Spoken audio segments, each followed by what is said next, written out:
All right. Welcome, everyone. We really appreciate that you were able to join us today. Today's session will be recorded, and we will be able to share this with our broader school community as well. And so we'll go ahead and jump in to our conversation today. We're talking about the extended distance learning for K-5 students, and we will have an opportunity for questions and answers. Look at the next slide.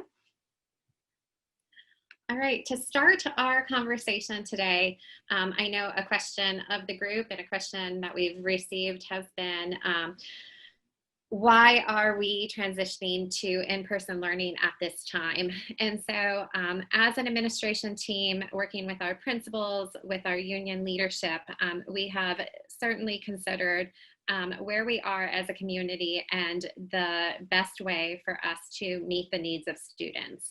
And we do know and feel that meeting the needs of our students in the classroom in person is what is best. And so in addition to that, we also know that that's not best necessarily for every child.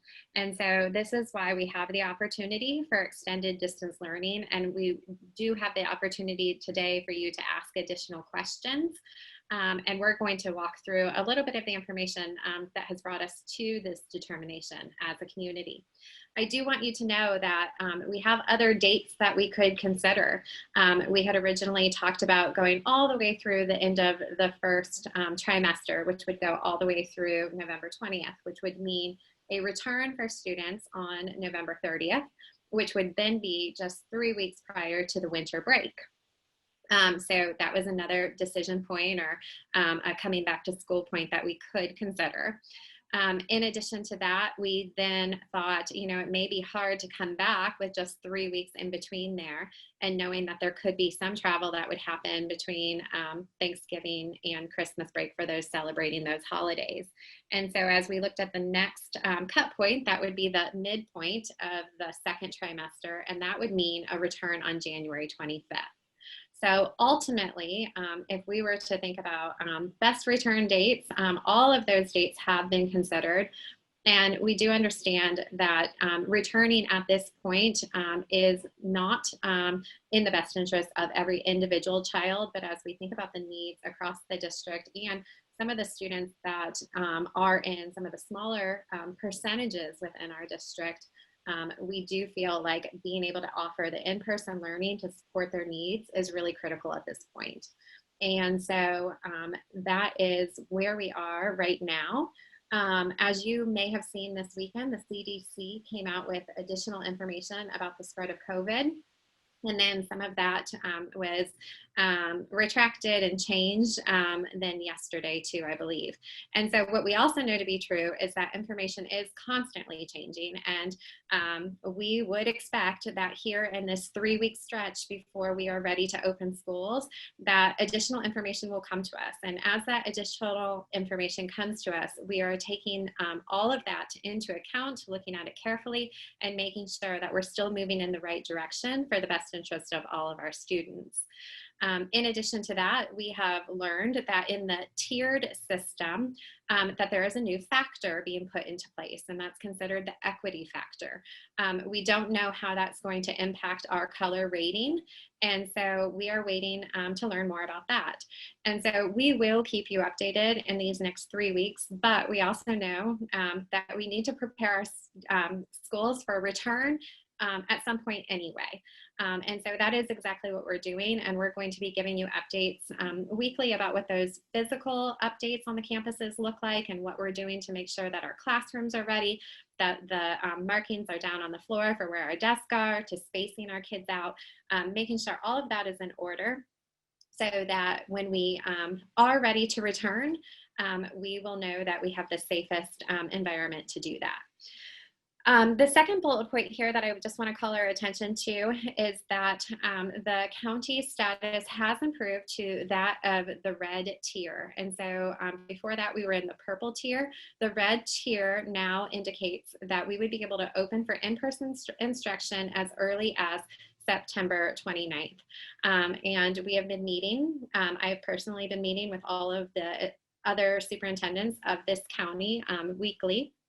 And I know many of our neighbors' start dates are right around our start date, and actually a little bit sooner for some, and a little bit later for others. And so taking all of that into account, we do know that other schools are on their preparation path for returning in person as well. And you may know that here in this county, some of the private schools as well have reopened under waivers, and others plan to reopen as soon as that September 29th date. We did do a survey, and I know that the survey has been discussed, and it asked definitely two questions, not two questions maybe that everyone would have wanted to have asked, but the question was, if school were to reopen, would you resend, or would you send your child to school? And 85% of parents indicated that their child would return to school when it reopened. And so we do know we have a high percentage of families who would send their child back to school. The question that some people feel has been omitted here has been, would you rather just continue in distance learning at this point? And again, it comes back to this first part of knowing that the percentage of students who have high needs and need to return to the classroom would be a smaller percentage than other families who may have the means to keep their children at home and continue in this pathway right now with distance learning. And so that is part of the reason why we haven't asked that question yet. In addition to that, I've had conversations with Tara Topier over at the high school district. I know that they had a really great survey. We discussed that this weekend, and Tara and I are getting together next week when she gets the data back. We're going to be able to look at that, particularly for the Tam High High School families, and we know that those are a lot of our own families that matriculate into that area, and see what some of that data tells us as well. And we appreciate how everyone has responded to our surveys when we've sent them out, and so we're really confident that in sending another survey out and trying to gather more information, we will be able to share that data with you as well. We have been preparing our plans for the return to have safe learning happening on our campuses. The reason that we have focused on our K-5 is that when we look at the information and the data that we initially received, none of our elementary campuses would be operating above 250 or so students. And so as we return back, we would be in cohorts. That would be 50% of the school, minus those families who have opted for extended distance learning. And so the smallest right now is around 112 students at a time, upwards of about 230 students at a time. And so we're continuing to gather that information here in the second survey that's open. And we are confident that with those small of numbers, we can ensure the spacing within the classrooms for when our students return. I know a question has been around how far apart will the kids be in the classroom. With the original data that we received from all of you, we know that no classroom would have more than 13 students in it at a time. And the smallest was 5 students in it at a time. And then we did an average across the whole district, and it did run at 9 students. So when we return to in-person learning, we would expect about 9 students in the classroom at a time.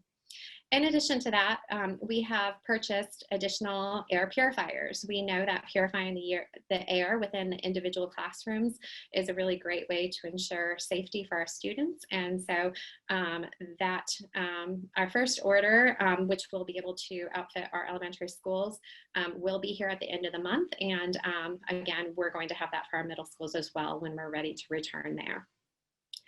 In addition to that, we know that testing has been a question, and we have staff members who have been testing through this period.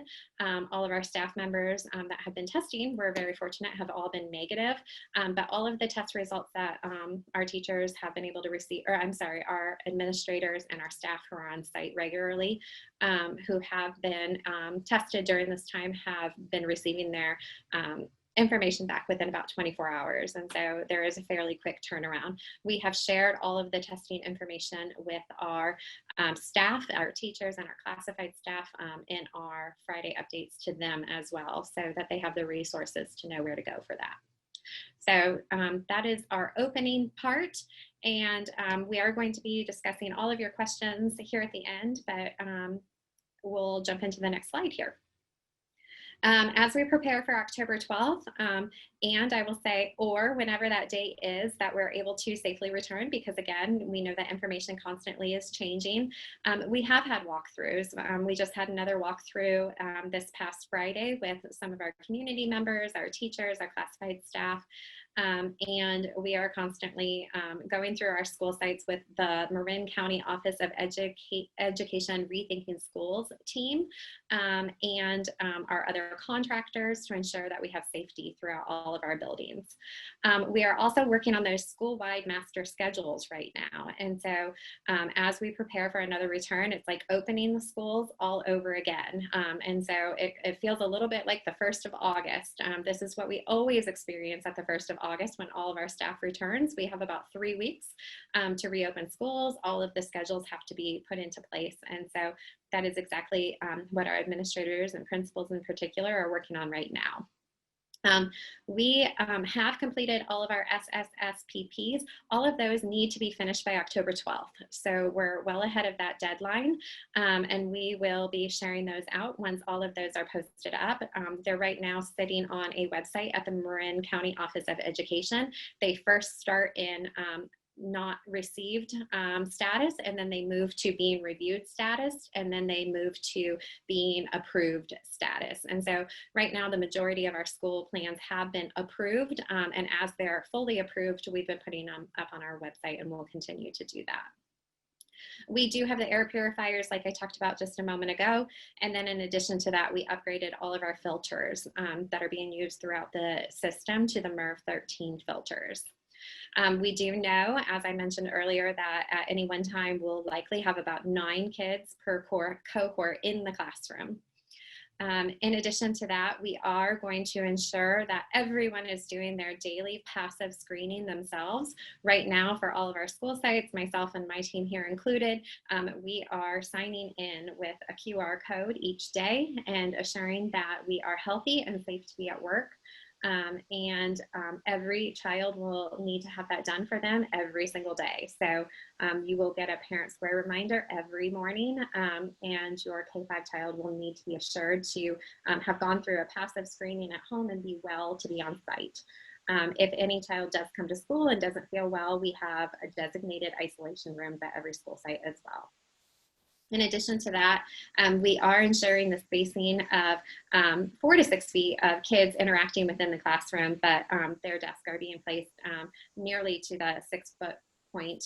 In addition to that, many of the classrooms will have much more space. Like I said, you know, we have classrooms that'll be as small as 5 students in there, all the way up to 13 students. And so all of our staff members have been able to remove their personal belongings. We're now removing all of those additional furniture items in the room, and we will have the spacing for our students, and certainly between our students and our teachers in the room.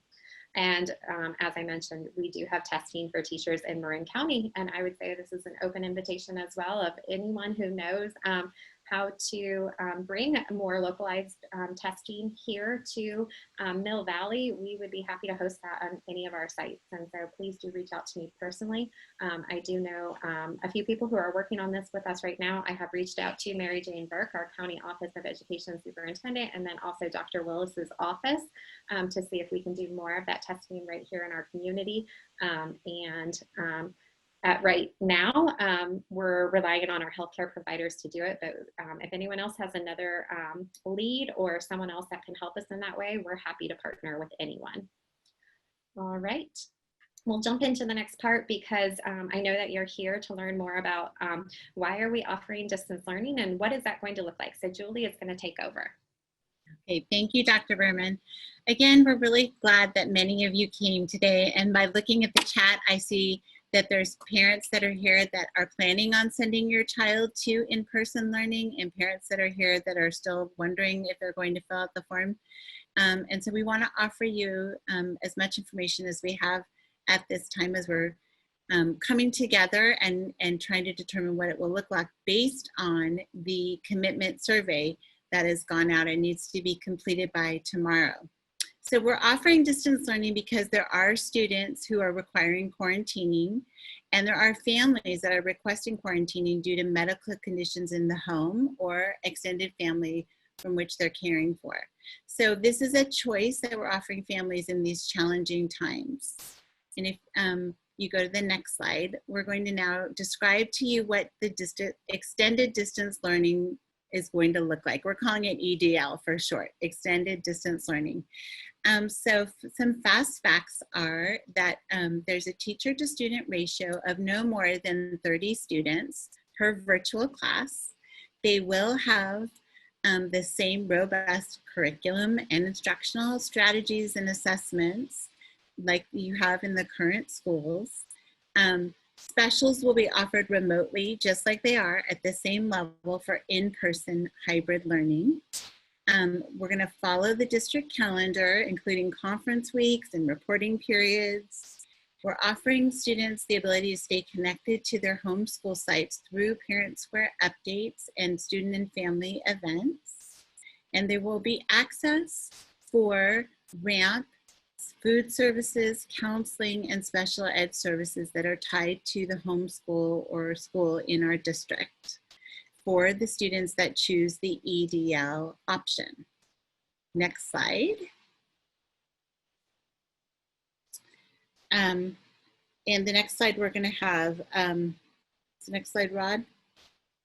Or is the next slide? I think it's me. So just depending on the number of students that apply for the EDL option, there will be single grade or multi-grade virtual classrooms with no more than 2 grade levels at a time. So that would be like a K1 multi-age or a 2-3 or 4-5.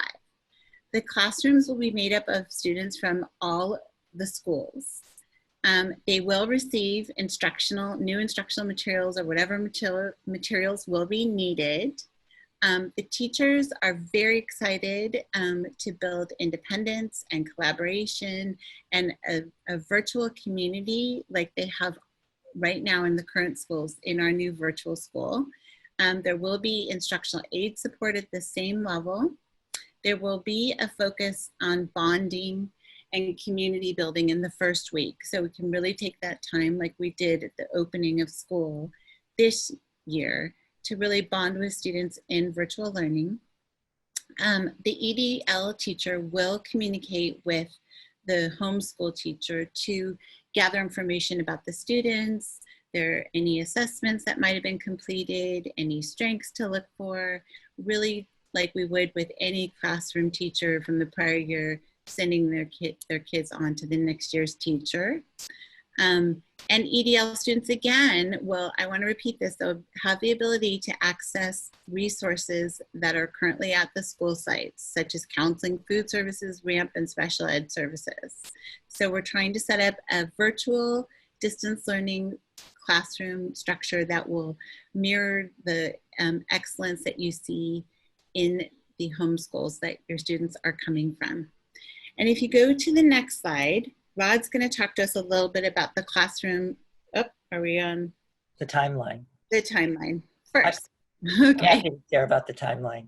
So we're gathering family requests for the distance learning program throughout this week. And we'll use that information to determine the number of teachers needed the week of September 28th. Teachers will be assigned to the remote learning distance learning classrooms based on the MOU that was decided with the bargaining unit. And the students then will be assigned to the extended distance learning classrooms after the teachers are identified and the number of students. And then families will be notified of their assignments the end of the week of October 5th. And next. Great. Next, we have the question and answer session, and Dr. Berman's going to help facilitate with that. I think Kate is going to share with us the questions that you've been putting in the chat. Great. So we are going to open it up now for questions and answers. And again, this is being recorded so that we'll be able to share these more broadly. And Kate will read those, and then anyone on our team will be jumping in with answers for all of you. Okay, hi everybody. We've been keeping track. And one of the first questions that was answered was about the percentage of families who completed the survey. I was able to grab that information, Dr. Berman, if you don't have it in front of you, but. Yeah, so we do have, thank you, Kate. We had 88%, is that correct? 88% of our Yes. families who answered the question in the original survey. And so the secondary question off of that I saw as well, Kate, was how did we put students into classrooms as we were thinking about averages? We assumed that if someone didn't answer the survey, that they would be coming in person. And so again, just because it was survey results, we decided to use that because that would be the most conservative way to see how many seats we would have in the classroom. And we expect that numbers could go back and forth either way. Right now, we have gathered the new information on this second survey that went out. We're still around, we've received about 1,034 responses. We're still waiting on about 675 responses. Right now we're running around 8% of respondees that are interested in returning. So as that data is finalized here in the next day or so, we'll be able to give more specific numbers around both. Then there were quite a few questions around the protocol regarding if someone has a positive test in a classroom or if a family member is symptomatic or something like that. So specifically, will a symptomatic child be asked to attend the distance learning option until they are symptom-free? And what would that protocol be? Okay.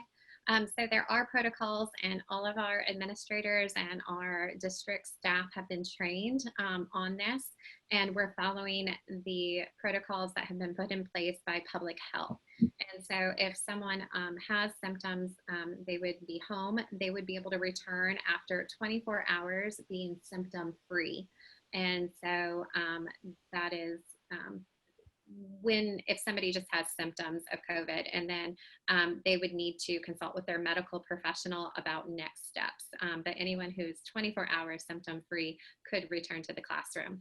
If there was a positive case of a staff member or child in the classroom, that class would be shut down. And so we're not able to share individual information about who it is in the classroom, but we would absolutely close that classroom, and that entire class would revert into distance learning as a whole group. If their teacher is well and able to teach it, their teacher would teach.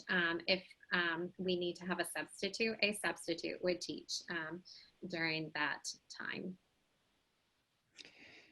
Another question about the minimum distancing in the classroom. There was some question about up to 6 feet and what the minimum level of distancing was in person. The minimum would be down to 5 feet. But as we look at our classrooms across the district, and all of those are being spaced right now, we're going school by school, and we will have pictures of that, and we will have all of that information to share, and we'll be able to give exactly what it is for every classroom here soon.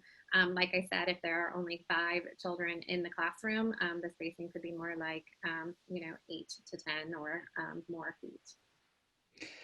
Some questions around the impact on kids if schools do close again and what that would look like coupled with this extended distance learning option.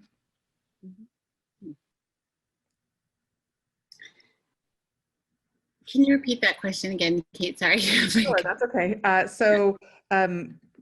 Questions about how this might impact students if they are staying in hybrid or if they're moving to the extended distance learning, and then also what would that look like if schools close again and they're in extended distance learning? Okay. So I think I'll try to take this one. Again, I think I just want to reiterate that we are in a changing situation, and we're doing our best to try to put parameters on it, but we are riding the waves of this pandemic and how the county health officials are determining the safety. And so safety is our first and foremost important factor to determine. And since we are in the red tier, we are allowed to plan for return to school, which we are doing. And I just want to reiterate the difference between extended distance learning. For that, those would be students that would remain in remote learning until at least November 20th and beyond for the whole year, because they're self-quarantining or they're quarantining for their family. And it is our hope that we will follow the county guidelines and that we will remain in hybrid learning as long as it is safe. And that if it is deemed not to be safe by the by the county health officials, then that would be up to our district to return to the decision-making process to see, again, if it is not safe. I'm pretty sure Dr. Merman and the teachers unions and all of us collaboratively would come to revisit the question of return to school. There's a question about for extended distance learning, how the grades might be combined effectively when children will be at very different levels. So, I actually was a multi-age teacher, and many people are multi-age or multi-grade teachers. And it's very exciting to have multi-levels in a classroom, whether they're learning levels or age levels. And there are many different ways to pair students and to group students to support all of their learning needs. Just like you would see in any classroom, there's age spans and ability spans in different areas of the curriculum. And so our teachers are trained to differentiate for different types of learners, and they would also be getting some support if they needed it for the multi-grade or the multi-age kids that were potentially in the extended distance learning virtual classroom. There is a question about what happens if you don't fill out the commitment survey or if you change your mind. So anyone who has not filled out the commitment survey, will assign them to an AM or PM cohort. Anyone who has changed their mind, we would ask that you immediately contact your school site administration so that we can make sure that you're in the right setting as we're working through these numbers. Some questions about explaining the rationale for separating the online cohort and whether students could just Zoom into the live classroom.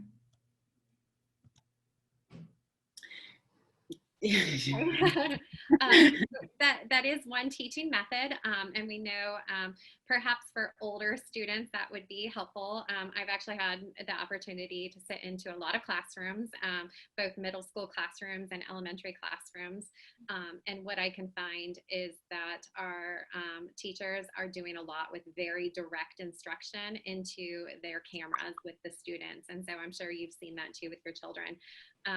To just turn on a camera in the classroom and hope that our children are attending, our K-5 children are able to attend and track and follow and be engaged and have their questions answered would be very difficult. And so this is something that we have discussed with our teachers and just from our own weighing in on this, we do not believe that setting up a live camera in the classroom would provide students with the direct instruction and attention that they would need to be successful. Question clarifying the possible returning dates if people do opt out now. So the end of the trimester is on November 20th. And so the starting back after what is the Thanksgiving break would be November 30th. And so the first day back into the classroom at a transition point would be November 30th. After that, the next day back would be January 25th. And then I have to look at my sheet a little bit further, but it'd be at the start of the next trimester, which I believe falls in March. Related to that question, if a student opts from one and then moves to the other at the trimester break as the current plan stands, how would the curriculum work between the extended distance learning and in-person classes if there were different things used? Great. I think that's a really important question. And I think that's why we are meeting where teachers are trying to build some consistency within grade levels at school sites and then between school sites. So for example, we're having a district grade level team meeting on Wednesday, this Wednesday, to talk about which standards are taught in the first trimester, the second and third, and trying to build some consistency for this particular reason. And so we think that our teachers have been collaborating for many, many years and are maybe using different curriculums, but they are teaching the similar standards. So that's how we would support students going from one opportunity to the others. There are, oh, The sorry, go. clarification, I'll just add a clarification around that. If a child is to go back into the classroom, they will go back in with their original teacher that they have right now. Because we know that this teacher does have the experience and knowledge of where that child is, and when they return at the trimester, they would return to their original classroom. There are quite a few questions around teachers being assigned to extended distance learning, whether that means that some might leave the in-person classroom for extended distance learning, and what would happen in the in-person classrooms in that case. So I'll start the question, anyone can jump in. So teachers are requesting extended distant learning opportunities, are not being assigned to them at this point. And this is a negotiated item with the unions, and it is based on teachers that will be in extended distance learning are based on medical and seniority. So when and if one of those teachers that is currently in a classroom is then going to be moved to an extended distance learning classroom, we will be then providing a long-term substitute for that classroom to ensure that the curriculum instruction continues on with the way that it had already started. It started this school year. There is a question about requesting other children to be in cohorts, particularly based on maintaining pods. So what we want to share about that is that our principals are taking that information just as we did at the start of the year. And I know that this was a conversation that a lot of families had at the beginning of the year too, as they were setting up pods for learning and wanting to request certain teachers for that. There are many factors that go into the assignment of students into classrooms, and it's really for the benefit of all students to be in a classroom that can best meet their needs. And so now that we're able to offer half classes, the principals are thoughtfully doing that with their teachers and their support staff at the site. And so they are making that decision based on the needs of all of the students in the classroom and those in conjunction with all of the people who serve our kids. There is a question about whether families will know in advance who the potential extended distance learning teacher would be for their children. So we have information right now from those in our system that are interested in doing the extended distance learning.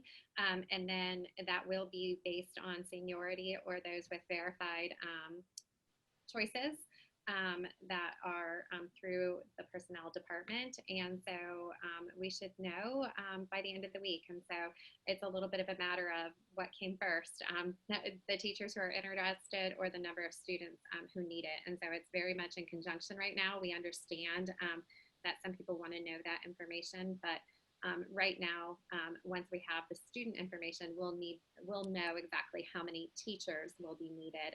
And if we need additional teachers because we can't meet that need, we will work to do that here in the final 3 weeks before we return. Another question is, how will IEPs be done with distance learning? Erin, do you want to answer that? Or oh, Erin needs to be unmuted, I believe. Yeah. Yep. Thanks. Sorry, I couldn't unmute myself. So we're currently working with the school sites and with the teachers union around the folks that are students with IEPs who are going to opt into extended distance learning. We're hoping to create a plan where the student stays with their current special education provider for the service, and we're just still working out those details with the teachers and the bargaining unit.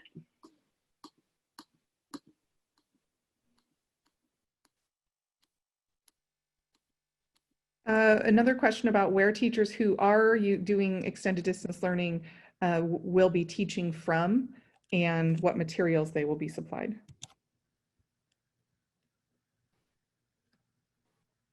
There will be a space for the teachers to teach from a location in the Mill Valley schools, and that will be determined with the teachers. Again, today is really about families and students.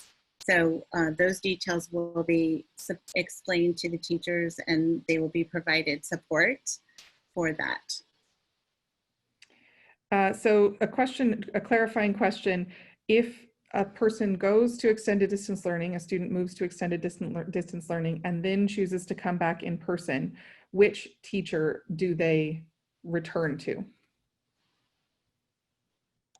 So if a child goes into extended distance learning and then chooses to come back into the classroom, they would go to the teacher that they have currently. How long is the extended distance learning school day? It would follow the minimum instructional minutes that we're following currently. There are quite a few questions about cohorts for hybrid learning and returning to that. So again, I think I would reiterate what we're trying to think about when we are planning for cohorts for AM, PM is balanced classes. And the principals and site administrators and teams are looking at that to determine what makes most sense for, having a balanced AM cohort and a balanced PM cohort.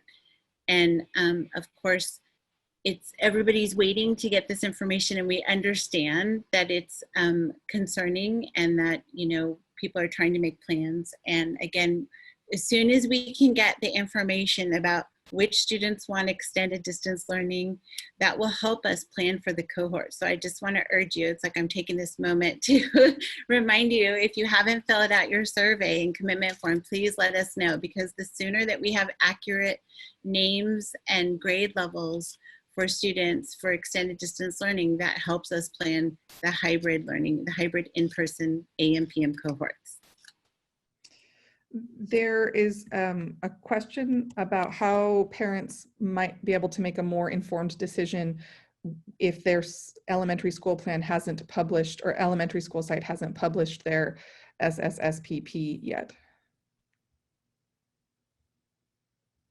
So all of them are in review, and we do expect that all of them should be posted, perhaps even today, but before the decision is due tomorrow. So that will be available for you to review. And then Dr. Berman, if you wouldn't mind clarifying again the timeline for different extended distance learning options. So when people can opt in or out, still a few questions about that. So at the trimester point, the first trimester ends on November 20th. We then have Thanksgiving break. And so the first day back into the classrooms would be on November 30th. So that would be the first day of return. In addition to that, then we would have 3 weeks prior to the winter break. And then following the winter break is then another additional 3 weeks, which would account for the midterm point of the second trimester, and that date is on January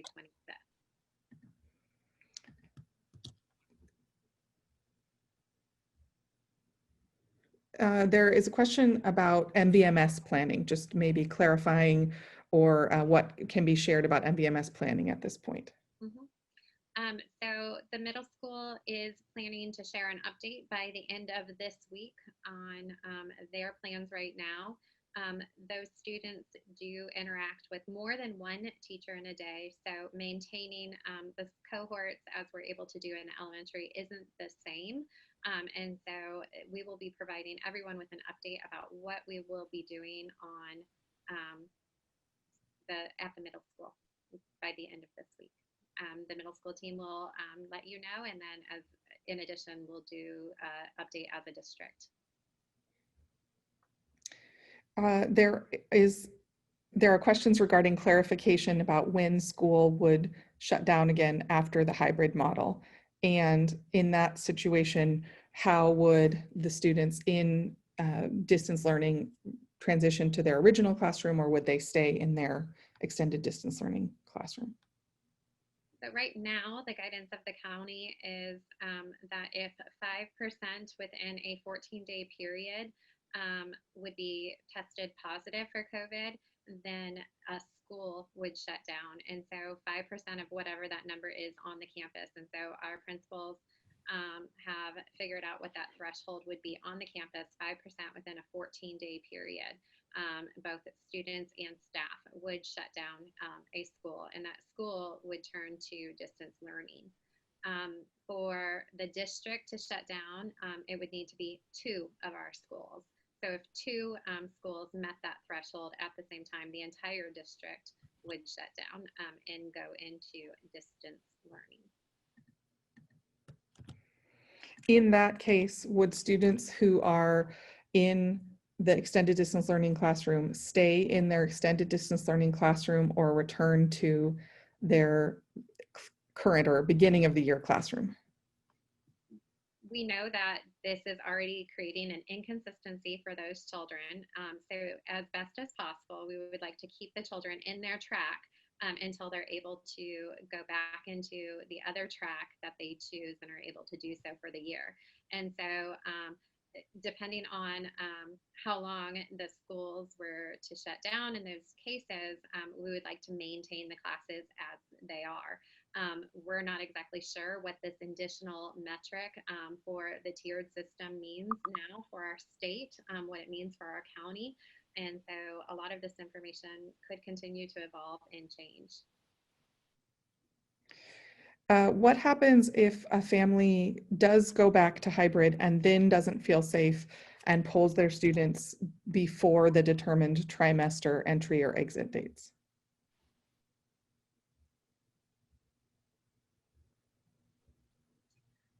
So a child who may need to independently quarantine or is out for whatever sort of time, we would treat that as we would a member of that teacher's class. That's the best way for our children to have the consistency of their teacher who knows them and their tracking. So if a child needs to step out of the classroom for a short period of time because they are sick, they would receive their assignments from their teacher in the same way they would if they were sick in another time. If they wanted to go into the full distance learning platform, then we would need to consult with their school principal and make sure that that plan would create the best forward plan for that child to create the most consistency for them and determine if they would go into an extended distance learning classroom or where they would fit in that equation. There have been a few questions around the ratio difference between hybrid classes versus the extended distance learning classes, the larger extended distance learning ratio student to teacher versus the hybrid, and how that would look or be equitable for the students in the 2 different situations. So the teachers are assigned different caseloads of students. And so those teachers who go back in person and hybrid will account for their entire class, less those children that go into extended distance learning. And so those children would be graded and or assessed rather and given progress reports to those parents through the teacher that's working with them.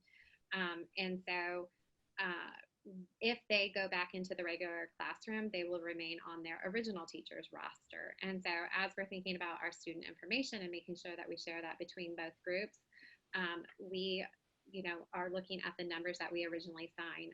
In our 4 or 5 classrooms, we have upwards of 28 students at any one time, but just know this year our numbers are far lower than that. In our K-5 classrooms, we have upwards of 24 kids, but we have other classrooms that are far lower than that. And so these would be the highest numbers, and we always talk about the highest numbers when we make plans for those who are assigned to their teachers. And again, it could be lower than that. There are some questions about whether there could be an extension to the current information gathering surveys coming back from families because of the SSSPPs still being published and also this information coming out, and whether that deadline could be extended. Well, we actually need to get this information in order to start, ensuring that the preparation for the extended distance learning virtual classrooms is on track. We have to, order curriculum and support them. And so it's really important that parents make a decision. The SSSPPs have a similar template at all the schools. They have all been thoughtfully written, and are just a few of them are still with the county for review. They've already been reviewed at the district level. They've included administrators and site staff members as well. So we're very confident that the SSSPPs will be approved. We're really hoping that, again, the design of this model was to support students and families that wanted extended remote learning because of quarantine reasons or medical issues. And so, again, we're asking families to think about their long-term family values in this area and how to make a commitment so that we can build really great virtual classrooms and get our kiddos settled for, hopefully for the rest of the year, or for as long as we're doing extended distance learning. If we get a vaccine, we might be coming back and having a whole different conversation with everyone. There is a clarifying question around distance learning and specials, PE, art, music, and how that will look. So that's another component, and Julie can jump in with this because she's been working really closely with the principals right now. Like we mentioned, we are just at the starting point of where we would be for opening any school year. Typically, we have 3 weeks to plan our schedules and get everything in place. And so on day 2 today, we do have drafts of that already. And our students will continue with their specialist lessons. In our K-5 setting, all of our kids will be receiving those virtually. That is an agreement that we have with our teachers union, and that is related to the number of students that those teachers see. So we will continue with those in the virtual setting, and students will have a special schedule that they adhere to. There are some questions about whether there's an opportunity to slow down this process, given that there are many questions and things being worked out. So if there's any chance that a decision could be delayed for people choosing extended distance learning or return to school later than October 12th at this point. What we're asking right now is for the best information that we have right at this moment.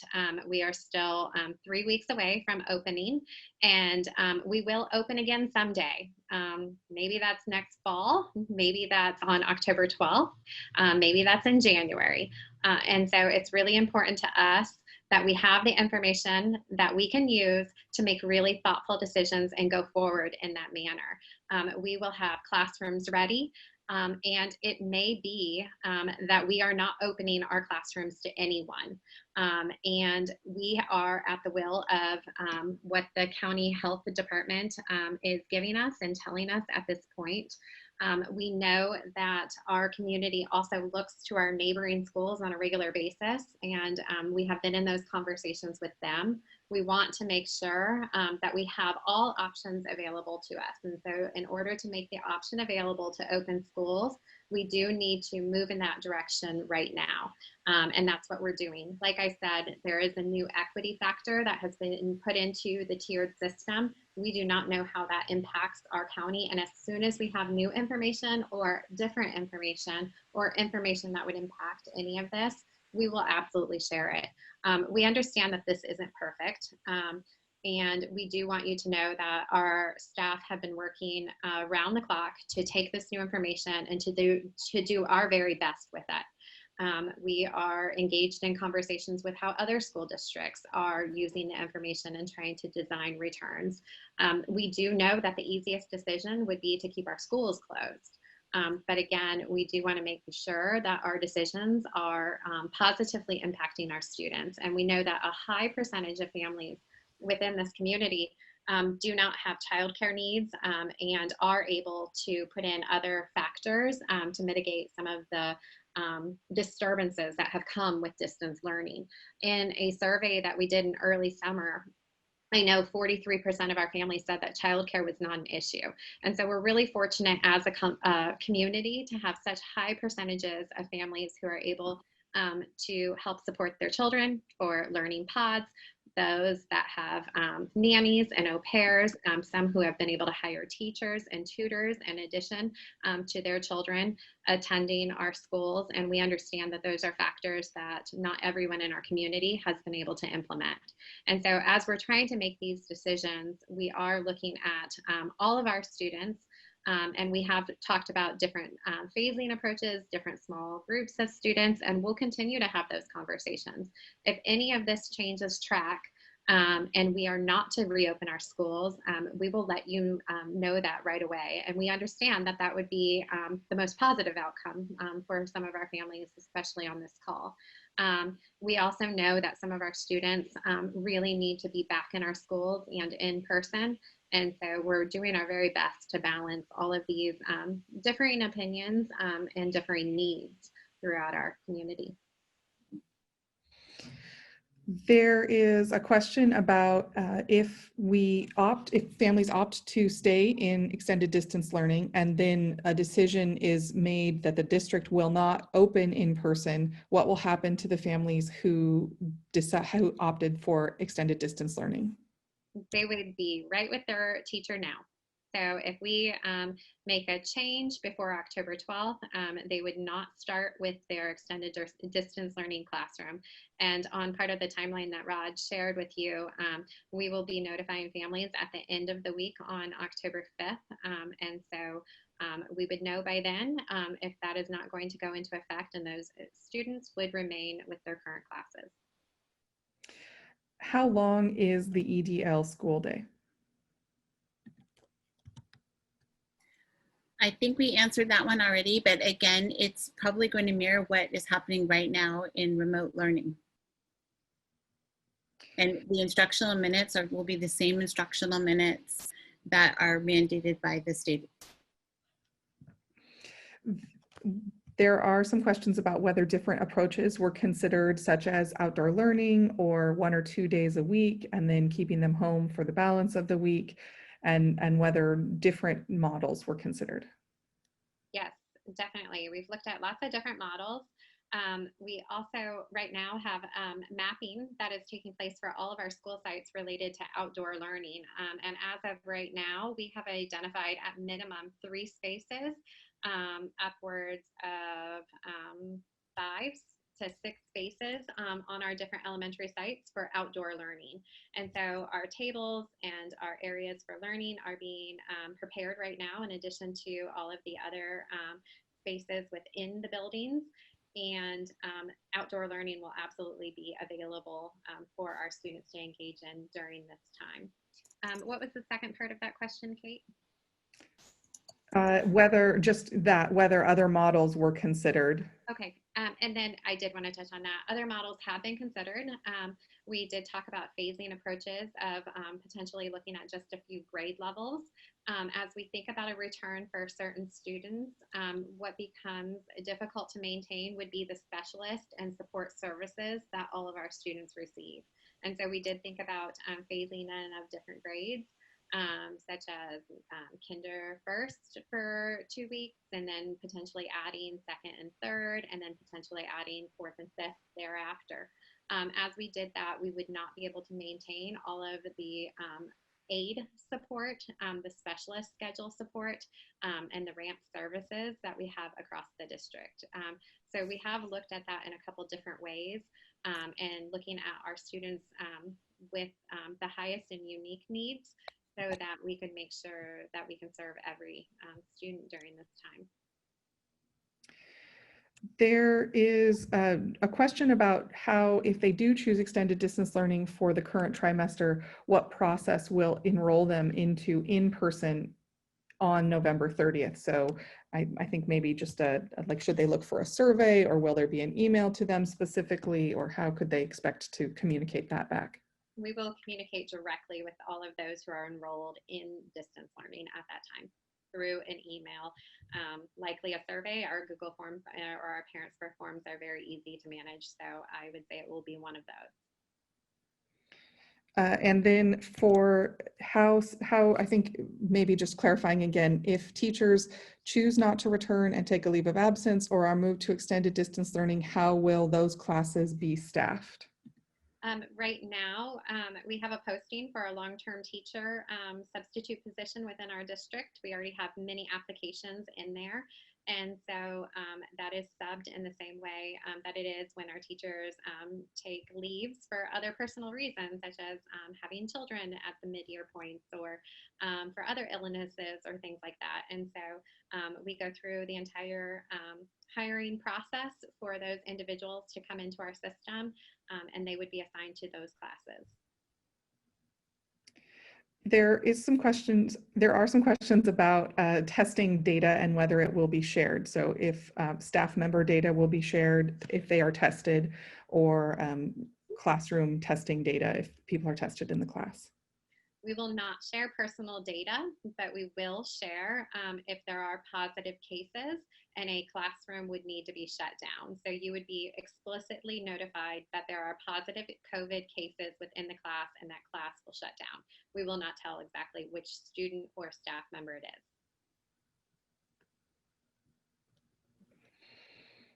All right, it is 12 o'clock. I want to thank everyone for coming. Again, this was recorded and you'll be able to access it. It will be up on the website. I want to thank Dr. Berman and everyone for answering all the questions. She probably wants to thank you all for coming as well.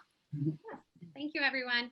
We understand that this is an uncomfortable process. We understand that many believe that you want this to slow down. We are continuing to get information from our county. I have my weekly calls with all of the other superintendents. We are looking at our neighboring schools, and we're also listening to all the voices of our families across the district. I will say that we have received many emails of parents asking why we're not opening on September 29th, some asking why we're not opening as early as October 5th, and then others asking why are we opening at all. And so it definitely puts our entire team into a position that we really do feel awful that we're not able to do exactly what every individual family knows would be best for their children. And so we do hope that this option of having extended distance learning does provide the opportunity for families to further quarantine. And as I said, if there is an opportunity for us to rethink the plans for opening, we are going to communicate that to you. We ask that you continue to support the learning that your child is engaged in right now. We're thrilled to know that the current distance learning has been really successful for our students. And please continue to provide your positive feedback and appreciation to your teachers. I know that that's important to them as well. Thank you and take care.